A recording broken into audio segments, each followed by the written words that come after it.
Hello, welcome to The Back Podcast, Australia's favourite gaming podcast, as voted on by us, the hosts of The Back Podcast, Australia's favourite gaming podcast. It's Monday, the 30th of May, 2022. I'm Nick Richardson, and today I'm joined by Peter Horatio Burns. Me? And they date dads and flirt with monsters. It's King of Moron Mountain. It's Lucky Bones. Hi. Hello. Thanks for having me. Thank you so much for joining us. Now, Of course. I need to clarify two things. One, Pete, you don't have a middle name, so I've decided every That's week true. to give you a middle name. I'll take it. Two, Huge. Bones. Yes. Normally, I take the Twitch About Me bios and use that as the sort of like intro for the person. Yep. Oftentimes people did those 6 years ago and have forgotten that that's what their intro bio is. So I hope you weren't offended by me calling you the King of Moron Mountain the first time we have ever spoken on camera together. The funny thing is, King of Moron Mountain is the only consistent part of my bio that has traveled with me throughout my online persona, basically. So you've nailed that. But the dating dads and flirting with monsters was something that I did placeholder when I first started streaming, because the first game I played was Dream Daddy. So there you go. There you go. Do you still flirt with monsters though? Oh, absolutely. Yes, very much so. I guess it's all still consistent then. Because as a news podcast, it would be very irresponsible if we'd be spreading lies and misinformation. Absolutely. Thank you so much for joining us. Thrilled to have you here. For those watching who don't know who you are, could you just give us a little intro as to who you are and what you do on the internet? Yeah, totally. My name is Lucky Bones. I go by they, them pronouns and identify as non-binary. I'm a variety content streamer over on Twitch. I have basically been in the online digital content creation game for about 15 years at this point, because I started as a cosplayer and basically moved into the next best thing, which was podcasting. And then from there, I decided, fuck it, I'm going to make a Twitch stream. And I've been doing that for the last 3 years. So that's pretty much it. I'm a very casual gamer. So when I was asked to be on the podcast, I was like, look, I need you to understand that like things that I'm going to be talking about, I promise they're relevant, but also they might be a little bit outdated. So I'm sorry in advance, basically. We accept your apology in Thank you. advance. Thank you. Totally, yeah. Merciful. I appreciate it. 50, because you also just had a birthday. So 15 years means that you were working when you Yeah. were in your mid-teens. Yeah, I was a 14, 9 weeb. months. There you go. That's the law. You get started. I was a weeb in my teens. So basically, I started going to like pop culture conventions. I went to, I think my first convention was Animania, back when they still did it at, I wanted to say they did it in Redfern back then at Carriage Works, I think it was. And cool. it basically progressed from there. I'm a bit of an attention whore. I'm very extroverted. I don't know if you can tell. And so I was just like, how can I monetize attention? And I was like, I would be a Twitch streamer. And You so were here born we in are. the right era. Yeah, You were born in the right basically, era. 'Cause it used to honestly. just be you'd turn the apple crate upside down and stand on a street corner. Exactly. But yeah, I've done cosplay for so long Big. that it's weird. We live in a time where the idea of how can I monetize attention, it is the perfect time to be alive for that. It's so bang on. Golden era. Well done. And you. so you mentioned you're a bit of a casual gamer. What are Yeah. you playing at the moment? What's caught your eye? I'm kind of like, you know, that kid that lived on your street that didn't own any consoles, and so they went over to other people's places to like play games, and so they kind of always had the sticky controller and they were always the worst in Mario Kart. That is like my experience as a gamer. So right now, currently, I'm playing Apex. Nice. I know I'm like really late to the party. But prior, I Mobile feel like I'm version like, of Apex came out last week. Apex is huge. Apex isn't the sticky controller of the friend down the street. That's Time feels like Crisis. oh man. But yeah, I've been really leaning into Apex. I kind of played Destiny before that. And during the Witch Queen, I kind of burnt out really hard because there was one role that I was trying to get on a flippin' funnel web and I couldn't get it. And now we've already gone into the next season and they've completely reworked volatile rounds and wells and stuff like that. I'm like, you know what? Subsistence Frenzy? Yeah. Yeah, so it was a this- good roll. I had it. I got two of them. Where's the leave button? God damn it. My entire Twitch community do that. They're just like, hey, Bones, do you want to see my funnel web roll? And I'm like, how do I delete you from my existence is the better question. But yeah. Also, I love that you're like, I'm just a super casual gamer, but I'm rage quitting because I didn't get the role, the god most roll grindy fucking game of all time. Jeez, and I'm pissed off at the reworks in the new season. So yeah, it's fine. You're going to fit right in. Cool. Well, thank you very much, Lucky, for joining us. We've got a lot to talk about, so let's get on with the show because Peter Horatio Burns, the news is not going to break itself.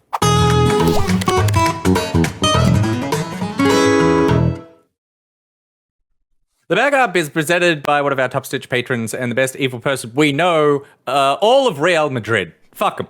Sorry, I mean Evil Spy Boy. Get your exclamation mark Spy Boys out in the chat because thanks to his generous Patreon support, Evil Spy Boy is bringing you the backup and he's hoping you bring the generosity to Food Bank Australia. Food Bank provides regular breakfast to more than 132,000 students across the country. And on top of this, more than 200,000 kids seek food relief from their charities every single month. Donate at foodbank.org.au in the name of Evil Spy Boy. There's a link in Nightbot and head to tasteofmultifish.com for more about Evil Spy Boy's proclivities. Now let's back up and look at the biggest stories of the week as voted on by us, the host of The Backup, where we back up and look at the biggest stories of the week. And Bones, you are our guest. Can you please start us off with a story that made you back up and say, hey, that's a pretty big story? Yeah, so, like I said, casual gamer, so we're going back to 2007 where it all started for me, with Team Fortress. Over the week, I noticed that there was a hashtag that was trending over on the Twitterverse, and I was curious as to why it was. And it prompted me to kind of go back in and look at what had happened to a game that I had pretty much 1,500 hours in once upon a time. And I noticed hashtag save TF2. And I thought, what do you mean save TF2? What's been going on? TF2 hasn't been in my radar, or I don't think anybody's radar, for like the longest period of time. And as it turns out, the game is currently in this weird, awful limbo of like unplayableness because of bots. And I don't know why, and I don't know how, but apparently bots have been plaguing Team Fortress for the last couple of years, from what I can see. And basically what happens is if you're just a casual gamer loading into a lobby, you will typically go up against teams of and have people on your team who are just bots. And what they do is load in as the sniper character, and they just headshot you and bang, you're dead. And there's just no game to be had. But the interesting thing was when this hashtag started circulating, the TF2 Twitter account, which hadn't been active for, I think, about 2 years, popped back up and said, yep, we hear you. We realize that our game is pretty much unplayable. We're listening. And that kind of was something that I just did not expect to see in 2020. Are we 2022? Oh my gosh, where is time? I'm sorry to say. I know. You're 30. I'm 30. Why? Anyway, so 30-year-old me talking about Team Fortress 2 and the rise of the bot accounts. And the reason why I wanted to bring it up was because this is something that I've seen not just in gaming, but in things like movies. Do you remember when the first previews of Sonic the Hedgehog came out? And everyone was like, that looks like dog shit. They need to go back and remake it. And they essentially bullied an entire studio into remaking the character. So I'm wondering if it's not the same thing, but it's kind of similar where it's like enough people are kind of saying, hey, Valve, fix your shit. Like, this game is totally unplayable. And I'm wondering if it's actually going to work. The ultimate power move for Valve here would be to put ugly Sonic into Team Fortress 2. I think that's what you're asking for, right? You know what? You could interpret it as that. Yeah, sure. Go for it. Whatever floats your boat. Yeah, I mean, you're so right that this game has been abandoned for the last 2 years. Valve have never said that they've stopped supporting it.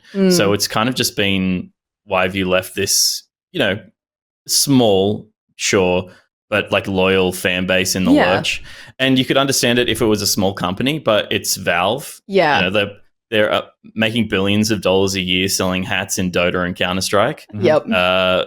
You could have a team of a few people working on updates for Team Fortress 2. Yeah. I think, and not abandoning that player base. True. I think the last major update for Team Fortress, I think, was over 1,000 days since the last big update. And it's like the player base is loyal, like you said, and I'm just like, why would a game like this be left out to like fester and die? I can't understand. Like, it is apparently it has more than I can't remember, more than 50,000 monthly users or something ridiculous. It has like a higher play base. Right now, it's got there are 86,000 people playing it right now. There was a monthly are there 85,000 bots playing it right now? True. Yeah, true. But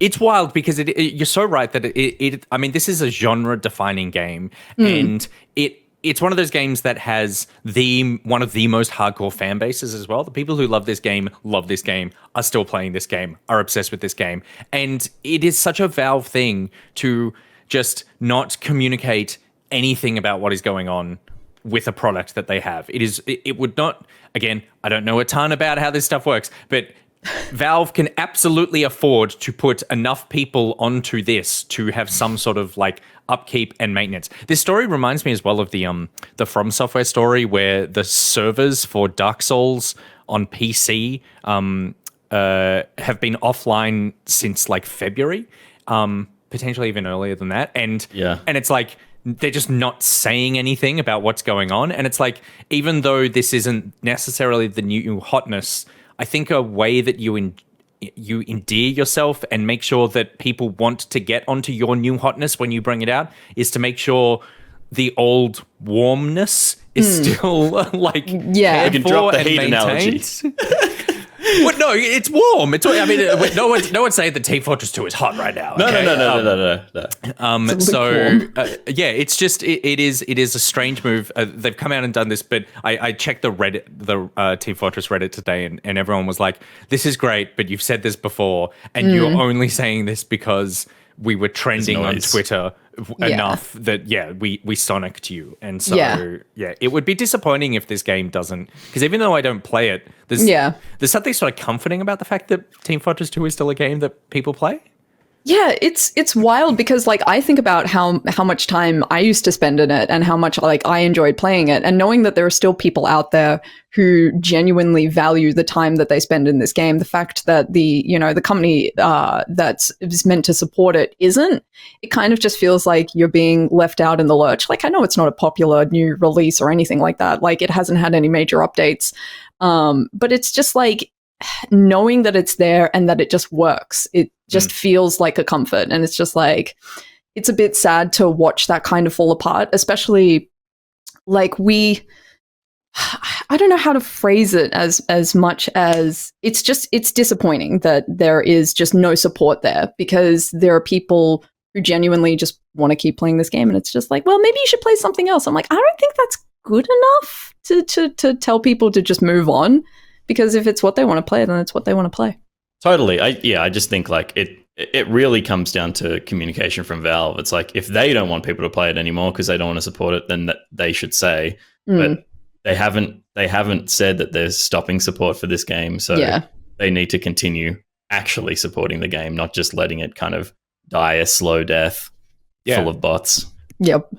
Because it's like, turn the servers off. Like, if you don't want people playing it, turn the servers off. If the servers are on, there is a level of expectation. You're inviting people in, Yeah, particularly because it's also a game where you can buy things. So it's like, okay, so you're just leaving the servers on so people buy loot crates and buy skins and shit. Like, then if that's the case, if I can give you $1, then you owe me a playable experience. And also, finally, like, Steam, I think from a perspectives thing, Steam are like the place to go for PC gaming. And so if the games that the company that owns Steam make are filled with bots, that seems like a weird message to be sending out of like, we don't care enough about our online experience in some titles, but we want you to trust your online experience to our storefront, and that's sort of strange as well. So we'll see what happens. Hopefully this is the Sonic moment, and we can look back on this as being, this is the moment that Bones called out, like identified, and when Ugly Sonic comes in, you get a cut of all those skin sales. Oh man, I can't wait to be fucking rich. Let's go. You're gonna be rolling in it. Peter, what story caught your eye this week? Speaking of preserving games that maybe are a little, long in the tooth, getting a bit old and out there, the Embracer Group is embracing history. Hey. I had to say that because it's a great little pun. Well, it's definitely a little pun. It's a great little pun. It's a little pun. It was great. Okay. The company formerly known as TF2 Nordic Embracer Group announced new plans to preserve video games to archive and save as much of video games industry as possible. To quote, for us, games are more than just games. It's culture. By building a large archive of physical games, we want to preserve and tribute the game's culture for a long period of time. It's newly launched. They're based in Sweden, this company. They have set up a physical archive, gallery, museum with 50,000 games, consoles, and accessories. And they're well underway. This is kind of the first inkling of what Embracer is as a company at all. Yes, totally. And it's a really positive first perspective of, so THQ Nordic disappear, get consumed by this Embracer Group, this bigger thing. We saw recently Embracer Group buy Square Enix titles, Tomb Raider, Deus Ex. What else? They got one other thing, didn't they, in that acquisition? Yeah, they got Tomb Raider and Deus Ex being big Western IP. They are Thief and Legacy of Kain as well. Legacy of Kain, yep. Yeah, and they Thief, got of course, Eidos Montreal. They have Dark Horse Comics. They own tons. Gearbox as well, which happened a while earlier. They own the board game Asmodee. So they've been this like unknown consuming beast for months and months now, and it was like, what are they going to do with it? What's their game plan? And we still don't really know what they want to do with the IP that they own, but the fact that they seem to internally be passionate about video games and video game history is a positive thing, a positive first look at what Embracer plan to be as a company. Yeah, it's really interesting because particularly at a time where, and we've spoken about this before, games are getting harder and harder to preserve, I think, particularly given the state of online service-based games where there's not a thing that you own with it. There's not a constant state of a video game. I think it's even more important to try to be preserving this stuff. And I know that there are lots of separate groups doing that. This feels like the first huge company to come out that also have a level of, we know at least, financial interest in doing something like this. And like you said, I think it's giving Embracer identity. When they bought Square Enix, when they bought Eidos Montreal and Crystal Dynamics and stuff, we even had the conversation. We don't know who Embracer are, what their philosophy is around video games. They seem to be so haphazard in the terms of what they buy. And so for something like this, I think it is super positive. Hopefully apparently it's getting swole moving arcade machines around if this video is anything to go by. First of all, I do want to say that I think it's really important that, because they're based in Sweden, right? Yeah. Yeah, I think it's very important that when you put out a press statement, if it was originally written in Swedish and it's been translated or something, because they said they want to preserve and tribute the games culture, not pay tribute. Tribute the games culture means something entirely different than pay tribute to the games culture. Yeah, so I think it's really important to just like have those clarifications. Have killed Bones to make those clarifications really well known up front. Because I mean, I'll tell you what, that would be a fucking identity as a major company. Oh boy. But hopefully this is not also the beginning of like, we're going to try to like, we're going to own Embrace's OnlyFans. Because let's go.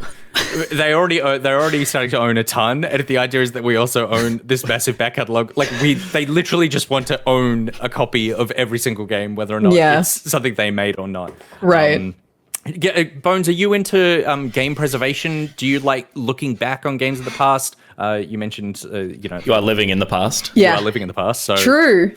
I think that games serve to influence it's in the same way that we go and we observe things like art in a museum or, anything else from history. It's like, I feel like it's just as important to have things like games because these are creative endeavors that, people went on, and it is also a reflection of like technology that existed at the time and things like that. And so I think that, having a place where all of these things kind of exist together, it serves as a reminder for us to like always keep just kind of evolving with what we're making and the stories that we're telling as well. So I think it's really cool. I would be so nervous to like think of a space that contains all of those things like consoles and games, and it's just like, because you think about how much these things are worth like money wise, and you're just like, that's stressful. Like that seed vault that's up in the northern hemisphere somewhere, where it's like they try to put they put a collection of every again seed. For bones, plants, trees. Sorry, yes, it's not a sperm bank. It's not a tribute. Yeah. Why don't you? It's like do if we took the seed vault and the tribute video games vault. And we just what about my strap? Is my strap still? Yeah, the strap's fine. That was the first thing to come up before the show. It's like, is this strap right, Lucky? The idea that there's just this one location where all this stuff is housed. But hopefully this is not the beginning of Embracer Group genuinely making a strong takeover of the world initiative and instead trying to be, we're good people who just love video games. Because at the moment we didn't even know that they loved video games. We just knew that they loved buying video game companies. We love acquiring things. It's like, okay, exactly. All right, sure. I mean, everyone loves a bit of retail therapy, right? Oh, 100%. They're just doing it in increments of millions at a time. That's true. Why not? And then there will be at least 20 more games to add to this vault because Sony announced last week that their upcoming PlayStation VR 2 will have over 20 first and third-party games available at launch. They said that Jim Ryan said that right now there is a considerable amount of money being spent on partnerships with independent and other third-party developers to secure a considerable pipeline of attractive VR content at the launch of PlayStation VR 2. That effort, that energy, that effort and that money will continue to grow as the installed base of PlayStation VR 2 headsets grows also. So PlayStation VR, when it came out, I think it was quite exciting because VR up until that point had been quite expensive. It had been good, but there was lots of, you need these cameras around your house and a lot of wires. Yep. The headsets are really expensive. They're sort of heavy and it's quite a niche, hardcore thing. PlayStation VR offered something that was way more approachable. You potentially don't need the $3,000 PC and you just need the $400 PlayStation that you probably already own. And it launched with some cool games, but it just sort of tipped off the edge. And VR is one of those things that comes and goes in waves. And I think that obviously at the moment, or in the last 5 years, VR has been the best it's ever been, but it's still not the genuine mainstream success that people who love VR want it to be. And so when they announced PlayStation VR 2, I think there was some surprise that they were actually doubling down on a new headset. And because they are the only ones in the console space doing that. We've got the Oculus. I think, Pete, you're more into VR than I am. Am I? Well, yeah, maybe you have. I have a more passionate dislike for it than you. Yeah, that's potentially true. So maybe I pursue it a little bit more in my hate of it. Yeah, so maybe you're more clued in. But even the Valve stuff, what was it? What was Index. Index and stuff. I feel like we're not hearing anything new about that. But the idea that they're launching with 20 games, so they are making a big push on this. It's a mix of first and third party, so some of those games will probably be older games that are on other platforms already. But it at least speaks the idea that they want to do this properly. And is this, Bones, I don't know what your interest in VR is, but do you think that this is a strategy that will work for PlayStation? Again, it's a differentiator of going, Microsoft is not doing this. Microsoft is doing literally everything else in the gaming space, but they're not doing VR at the moment. Do you think that 20 games at the launch of PlayStation VR 2 could convince you to pick up one of these headsets? The weird thing is that I still look like from my small scope as a casual gamer, right? I haven't owned a console since like an Xbox, like way back when, VR still feels like something that is not attainable for the average person, at least in like my small scope of things. Like I think of VR games as something that is like really special. Like to have the VR headset is like kind of a big deal. And I know that like for a fact that it's accessible and like people have them, but for some reason in my mind, like I just can't get past the fact that there are people who pick up a VR headset and just play a VR game. It feels like psychopaths. It's just crazy. And there are people who go home and they're like, I'm going to play VR, whatever. And I'm just like, that is still wild to me. So the fact that they're like releasing a new VR 2 with 20 games, like that's really cool and really enticing. But I feel like from like my perspective, again, like that is enticing to the people who already play VR. Maybe if there is like a price point difference or, you know, something like that, maybe that will be enough of a net to kind of catch more people, to bring more people in, and more titles, obviously, more things, more better.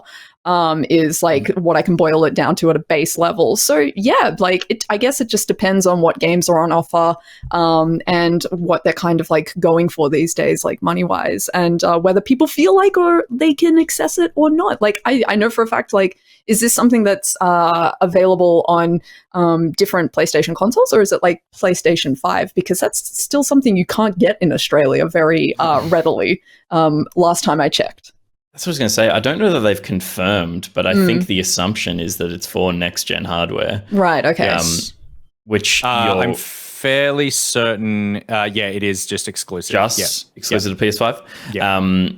Yeah. I mean, the wonderful thing about what the original PlayStation VR kit did was there was a huge PS4 install base around the globe when they launched the headset. So it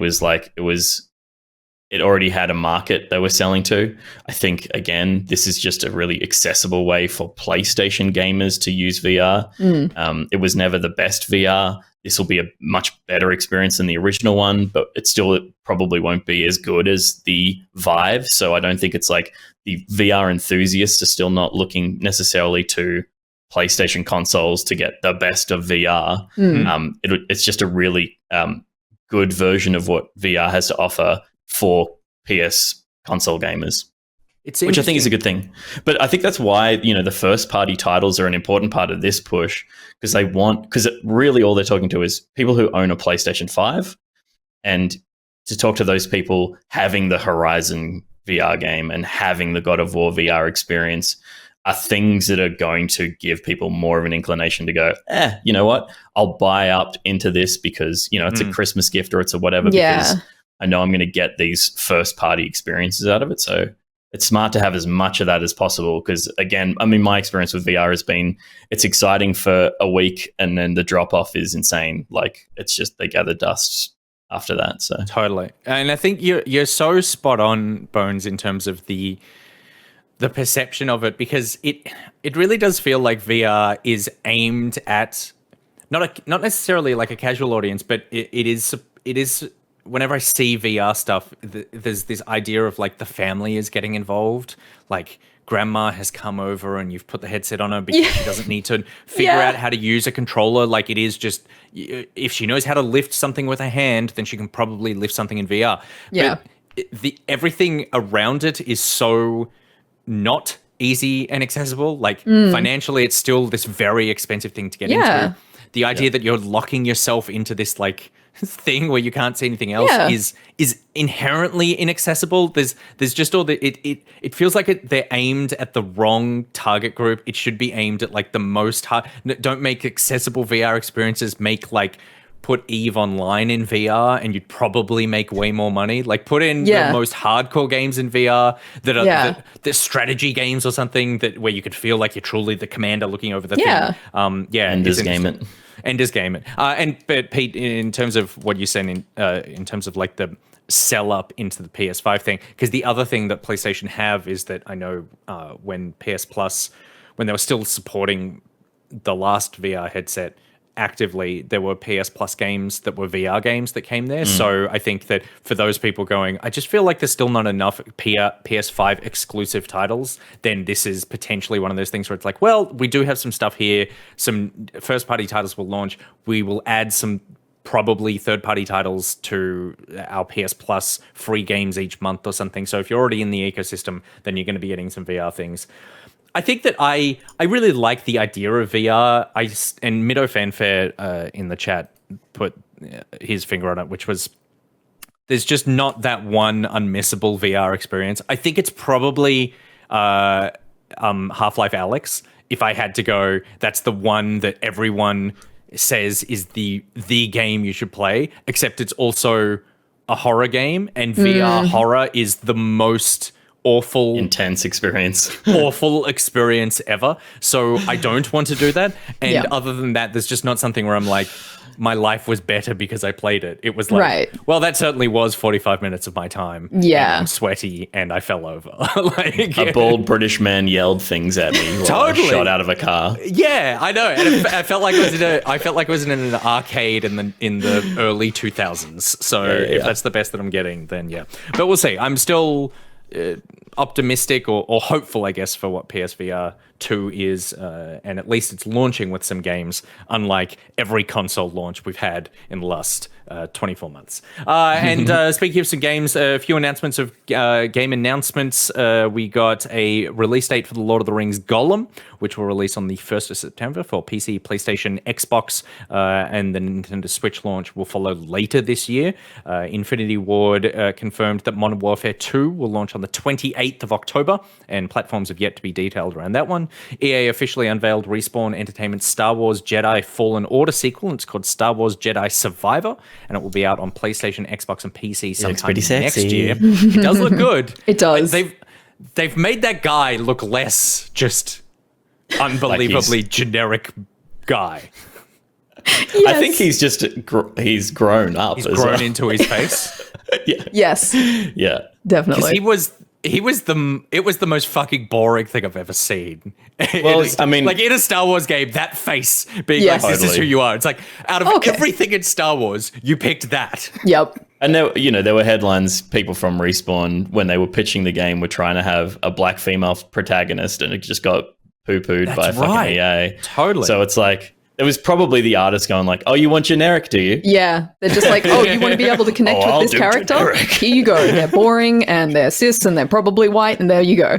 Enjoy. And it's just like, yes, this is much better. Thank you so much. Totally. Yeah. Star Wars Knights of the Old Republic 2, The Sith Lords is coming to Nintendo Switch on the 8th of June 2022. And this is one for Bones and it's one for me.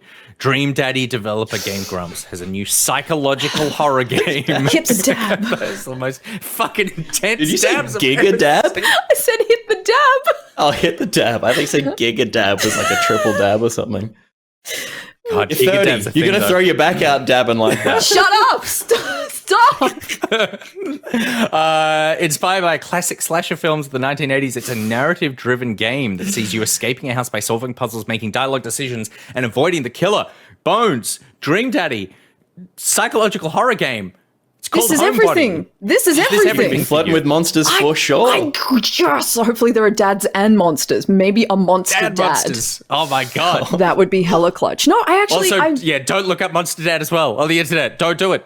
Unless Google you want it. to, in which case definitely look it up. Google it for fun. Incognito mode for an extra good time. I was going to say, I watched the look at me go, doing my research, watching trailers for things. The trailer looks really... It looks interesting. It looks really cool. It looks different. It looks like kind of like low poly sort of vibe going on, a little bit of janky movement in like the character models and stuff. But I'm genuinely curious to see what they bring out, because if anybody actually went and played Dream Daddy, it's a classic. It should be in that seed vault with the strap and all that sort of stuff. It was narratively really, really good. And so if this is something that has like a story behind it, I'm 30. I'm allowed to say big boy things now.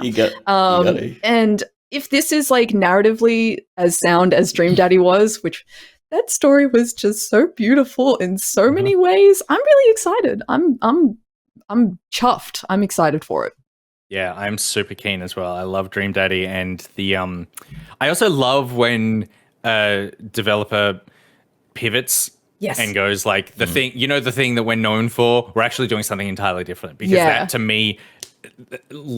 to me makes me feel like they have more ideas than just one. Yes. And I think that a good story executed well in any genre is something I'm interested in. So yeah, I'm totally into this as well. As long as it's not in VR. If it's in VR, then I'm not going to play it because that's way too creepy. But It's not even the horror aspect of VR. It's just motion sickness for me. I put on a VR headset and I'm like, I got to sit down. It's not because I'm old. It's because I feel sick. Adapt too I feel hard. the same. I feel okay, and then I realize after like 10 minutes that I'm sweating profusely. Yes. Totally. Like, what is happening to my body? And it's that uneasy, nauseous feeling where it's like it didn't just hit you, but you're just like, It's cold something's kind of just like off, and that's really bad because I know I can't vomit this out. I just need to ride this. I just need to ride this out. I hate that. Yeah, it's terrible. Okay, let's stop talking about this and move on now.